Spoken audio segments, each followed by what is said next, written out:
Hola a todos y bienvenidos a esta presentación sobre ransomware. Mi nombre es Diego Jacome y en esta presentación netamente informativa vamos a aprender sobre qué es un ransomware, cómo detectarlo y cómo evitar ser atacado por este tipo de extorsión. Comencemos. Primero, para poder conocer qué es un ransomware tenemos que entender qué es un malware, porque es un término que vamos a utilizar mucho en esta presentación. Un malware es un software malicioso. Esta palabra está conformada por software y malicioso, y se usa principalmente para extorsionar, robar información personal o simplemente perjudicar a los usuarios de un dispositivo. Cuando un dispositivo logra ser atacado con éxito, el malware va a bloquear la pantalla, dañar parte del disco duro, cifrar información almacenada y solicitar rescates a la víctima con los detalles para efectuar el pago, como es el caso que vamos a estudiar el día de hoy. Definición y características. Cuando se es atacado por este ransomware, en la mayoría de los casos, se informará al usuario mediante un mensaje de rescate en la pantalla, añadiendo un archivo de texto, por lo general un mensaje. Muchas familias de estos ransomware también cambian la extensión de los archivos cifrados. Existen dos tipos de ransomware. El primero es el conocido como de bloqueo, que va a afectar principalmente funciones básicas del ordenador o del dispositivo móvil, en el caso que sea.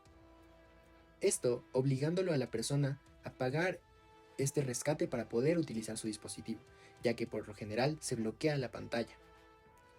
El segundo tipo es el tipo cifrado, que como su nombre lo indica va a cifrar o bloquear archivos individuales o partes del disco duro, impidiéndole acceder al usuario a ciertos archivos importantes, ya sean de carácter personal o de carácter familiar. ¿Cómo se distribuyen estos malware? La principal fuente de distribución son los correos de phishing, con archivos adjuntos o enlaces que intentan engañar a los usuarios mediante ingeniería social para convencerlos de descargar la amenaza. Por lo general, estos correos van a venir acompañados de mensajes importantes, ya sea de entidades bancarias que nosotros poseamos o de entidades educativas en sí, ya que estas personas que extorsionan conocen muy bien lo importante que son para nosotros este tipo de entidades. Por ejemplo, correos de entidades bancarias nos pedirán información personal, nos pedirán que descarguemos ciertas aplicaciones. Y en el caso de no conocer sobre este tipo de amenazas, los usuarios llegan a descargar, llegan a enviar información y esto provoca que su dispositivo sea afectado con este malware. Por eso es importante conocer las extensiones y dominios que poseen las entidades educativas y las entidades bancarias. Por ejemplo, que a partir del arroba tengan una característica específica.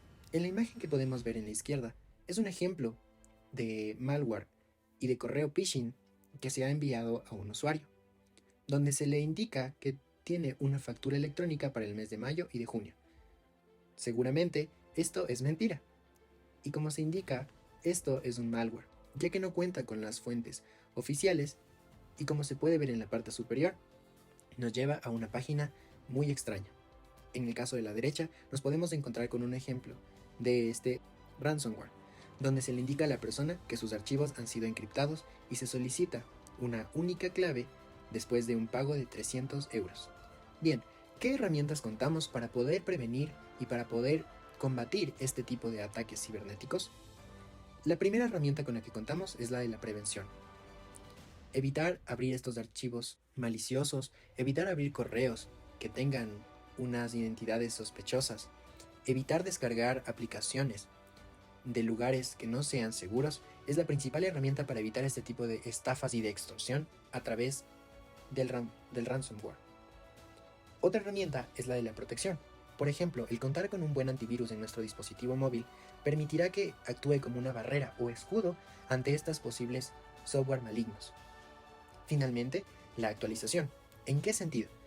En primer lugar, actualización en nuestra información personal.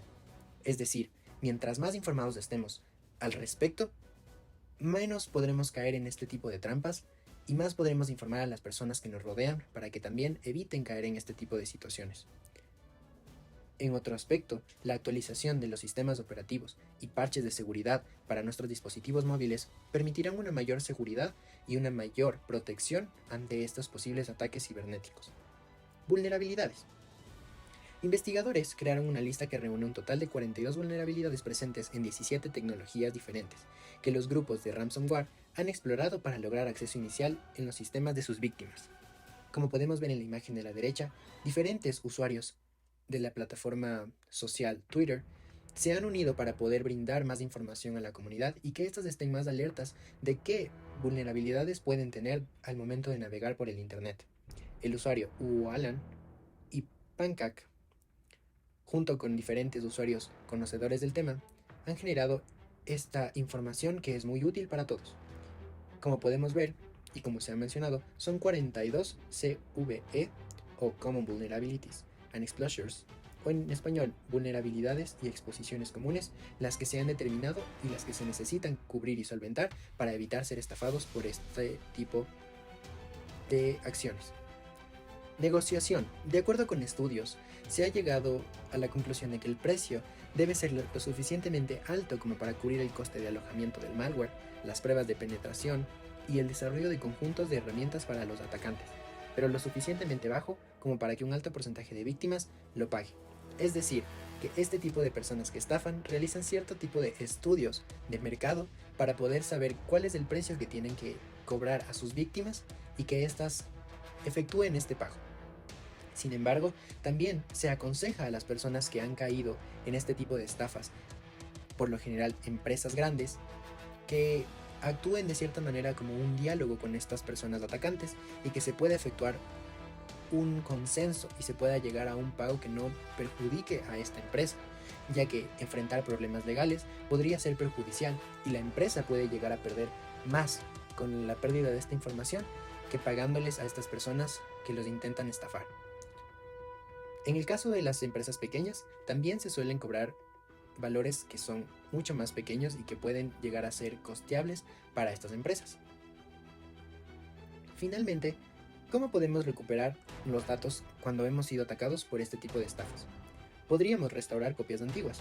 En caso de sufrir por este malware, podemos restaurar versiones del sistema antes de ser infectado con este virus.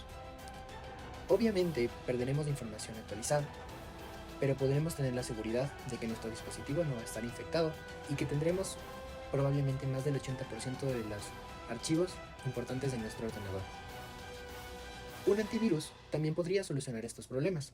Cuando se contrata un antivirus, se puede enviar todos los archivos infectados y muchas veces este nos va a desinfectar los archivos.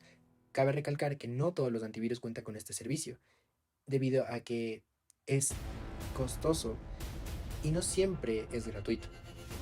Finalmente, la negociación. A pesar de lo que se piensa, también se puede negociar con este tipo de delincuentes, y aunque sea feo, a veces, como ya lo había dicho, las personas tienen más posibilidades de perder su información personal o perder recursos que de ganar en caso de denuncias. Para concluir, vamos a brindar unos datos curiosos sobre este tema. En primer lugar, contamos con el caso WannaCry, que como su nombre lo indica, la persona que ha sido atacada con este malware tiene las intenciones de llorar.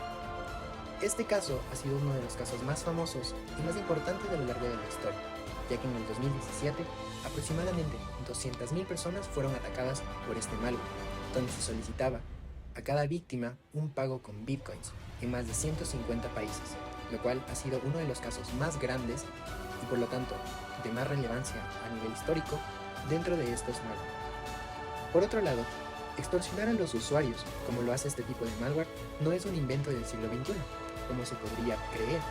Se tiene registro de una forma primitiva de ransomware que data de 1989, es decir, el siglo pasado.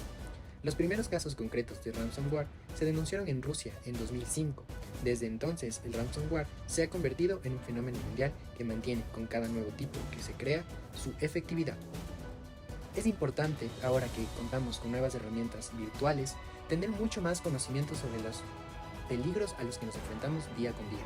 La pandemia del COVID-19 nos hizo tener muchísima información sobre este tipo de herramientas y nos ha ayudado a ejercitarnos mentalmente sobre qué herramientas podemos utilizar para facilitar este tipo de conocimiento y de aprendizaje. Sin embargo, También con el COVID-19 se han incrementado los peligros que podemos enfrentarnos dentro de lo que es la virtualidad y las herramientas de Internet. Por lo tanto, debemos siempre mantenernos, como he dicho reiteradas veces en esta exposición, informados sobre qué podemos hacer y sobre cómo podemos prevenir que seamos atacados por estos malware. Muchas gracias.